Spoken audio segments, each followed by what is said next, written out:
নাইক্ষ্যংছড়ি সীমান্তের ঘুমধুমে মাদক ও চোরাচালান প্রতিরোধে স্থানীয়দের সাথে সচেতনতামূলক মতবিনিময় সভা করেছে বিজিবি। সোমবার দুপুরে ঘুমধুম উচ্চ বিদ্যালয় মিলনায়তনে ৩৪ বিজিবির আয়োজনে সমবায় কর্মকর্তা ও ইউনিয়ন পরিষদের প্রশাসক কাবুরি মারমায়ের সভাপতিত্বে মতবিনিময় সভা হয়। প্রধান অতিথি ছিলেন ৩৪ বিজিবির অধিনায়ক lieutenant colonel SM Khairul Alam. উপস্থিত ছিলেন নাইক্ষ্যংছড়ি উপজেলা নির্বাহী কর্মকর্তাও।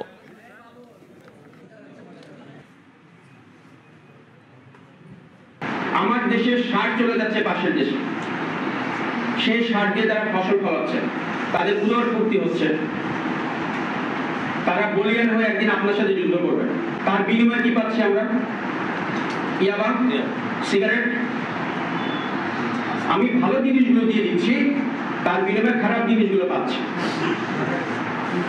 তাহলে কি আমার দেশপ্রেম প্রশ্নবিদ্ধ নয়?